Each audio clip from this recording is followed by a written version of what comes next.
From 1 to 10, what's it looking like? Like a 3.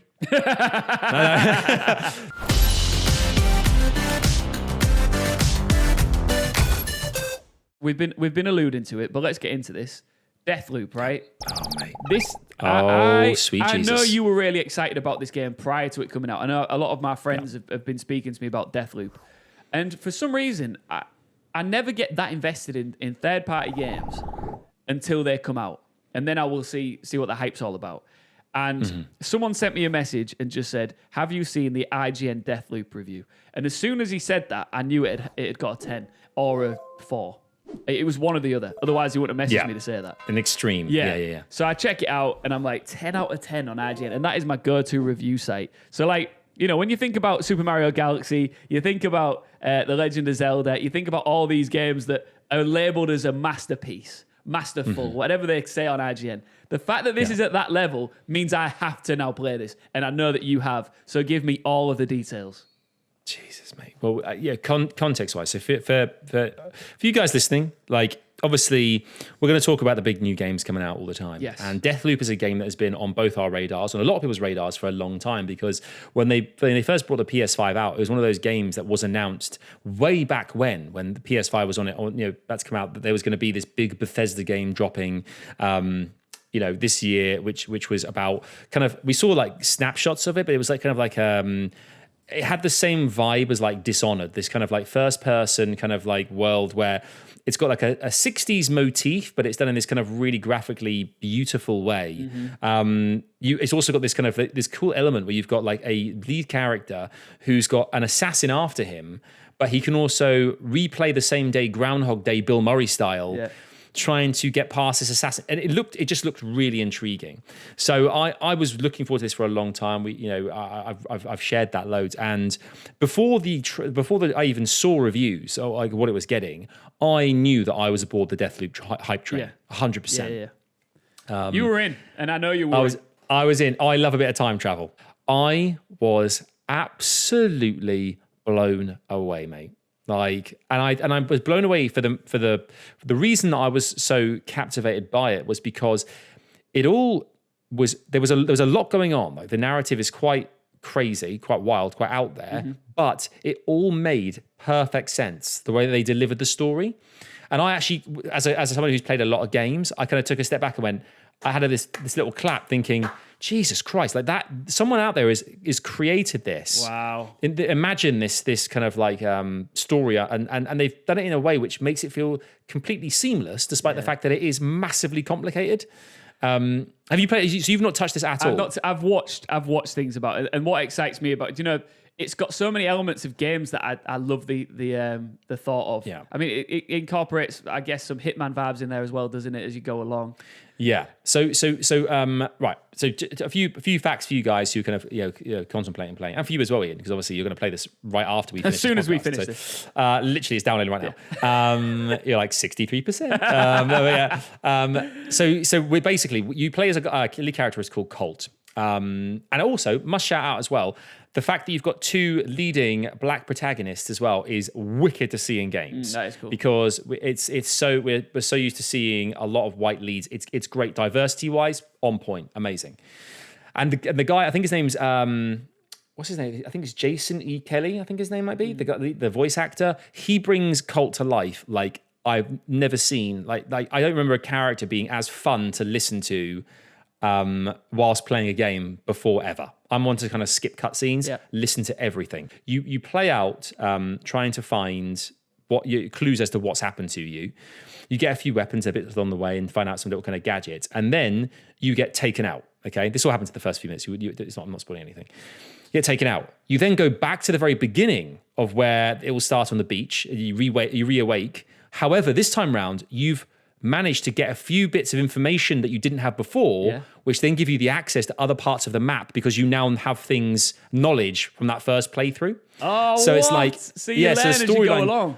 Yeah, so basically, like for instance, you get like a code, for instance, and so a door that you couldn't access before because you've gone through that first loop, you now have that code to open a different door and change your destiny. Ultimately, there's a loop that you're stuck in where you're just replaying the same day over and over again. The game's divided into 4 different times, like you've got morning, afternoon, evening, and night, and different things happen in that same day in these different locations, and you've got to play them at a certain time of day to find out a certain part of your story. It's really clever. Wow. And then ultimately, the main crux of it is you're being chased by this assassin, and you've got to take out 8 very special kind of scientist minds. Variants, I think they're called, and take them all out in one day to break your loop and break free of the cycle you're stuck in. Absolutely amazing. Do you know what? Does it sound good? I hope I've hyped it. What you've done is you've done what I've read in a lot of reviews, and you have described a one-of-a-kind game. And that is a really difficult thing to achieve as a game developer in 2021 when, in theory, every single game that could be made feels like it's been made by now. So it sounds like a really unique one-of-a-kind experience. Is that what you felt? Did you have that, oh, wow, I've never experienced anything like this before when you launched it and you got involved? Yeah, obviously Bethesda games. I've championed Wolfenstein, Doom massively these recent years. I've thought the first person aspect of it, the speed of it, the combat on another level. They've really outdone themselves comparatively to like Call of Duty and these kind of first person games. These are one of a kind. And then you look at they've done obviously the Fallout games, and you look at this Dishonored games. What they've done is they've kind of combined collectively all these different kind of key traits they know like that are absolutely like smashing out of the park for fans and players, and kind of combine them all. But alongside that, created this kick-ass like time loop story where you're kind of always on the run. You're finding things out, and it never gets like I replayed some of the bits and the same things over and over and over again. That's the hard thing. That's the bit that blows my mind. That they've managed to do that without it becoming boring and repetitive. It never got. It has. I mean, I'm 4 hours in. Hasn't even remotely been boring. Because every time you go back in, because think about it this way as well. There's only like 4 main destinations, like 4 main like worlds or kind of areas that you can go to. I think the first one you start in is a place called Updam, and basically it's like a town that's been kind of taken over by these kind of masked kind of creeps, like weirdos. Yeah. And you've got to try and infiltrate. And obviously like the Dishonored game. Have you played Dishonored before? I haven't. You always the amount of times you've got to get on that. You ask me about games that I should have played that I haven't played. I need to just sit down with you one time and you just need to give me a list. And I'll go back. Do you know what? Go on PlayStation right now, on PlayStation Plus, I think, is one of the Dishonored 2 is one of the free games you get all year round with your PlayStation. So give it a go. It's great. Well, if you're getting Deathloop, don't bother, but do it at the time. Yeah. But still, it's what's really interesting about it is that you can play it in 2 completely different ways. You can go all out guns blazing, just like creating like anarchy left, right, and center, or you can be stealthy, not being seen, hide in the shadows, like try and get your way around maps without, a bit like Hitman dude that we talked about. You can kind of do it any way you want to. So it gives you this variety as well. But as I said, like the story, the kind of like the fact that you've got like, it's always cool. You've got like eight assassins or 8 people you've got to take out in a certain time limit to break a cycle. And the whole kind of the catchphrase is break the cycle, break the loop. That's what it is, break the loop. So what is what? How do you complete it? Okay, it's got a really interesting like leveling up and kind of like upgrade system as well. So what you do is a certain part in the game, and again, I don't want to spoil anything, but you create an ability to be able to, because what happens at the beginning is obviously you start out and if you die, they've got this cool system. So that if you die, there's I think it's called a refresh, or no, it's called reprise. Okay. Right. So what you have is this thing where you can die 2 times. Yeah.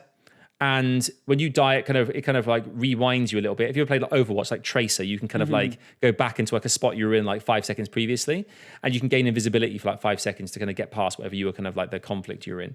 But you get to do that 2 times, and if you die 3 times in any one playthrough of a level, then you start from the very beginning again of like that chapter, and you've got to start with nothing that you've kind of found or you've unlocked thus far. Yeah. So you've got that element to it, which is kind of cool. So it kind of does chapterize the whole thing.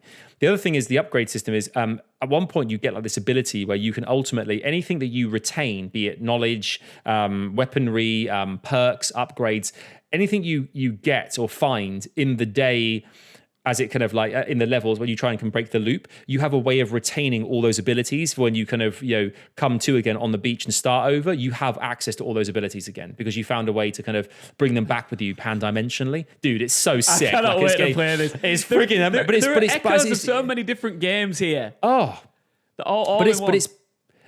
what it is, it's done, and even like I'm getting super geeky here, but even the meticulous way in which obviously you've only got one screen, right? You've got a screen where you kind of see like your everything from weapon wheels to like your kind of like your text to the hub to everything the way it looks.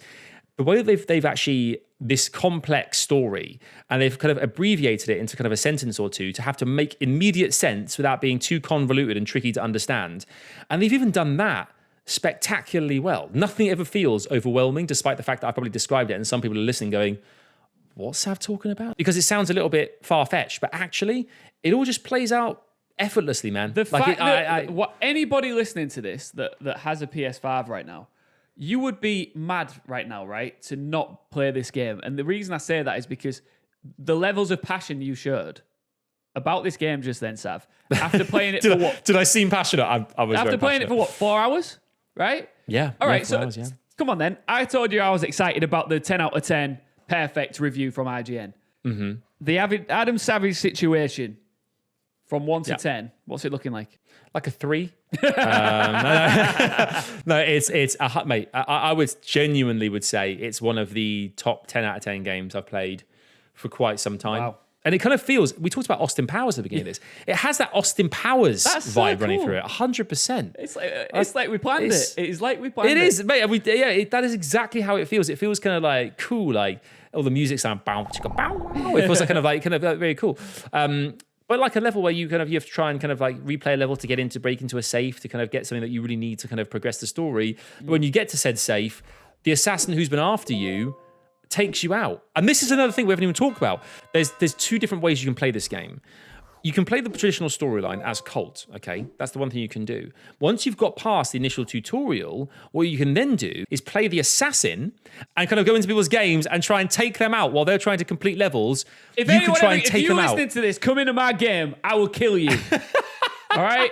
I want some time alone on this. This is when I load this up later on this afternoon, I want some me time. So if you ever think about stepping into my world, and this goes to you as well, Sav, I will smirk you, all right?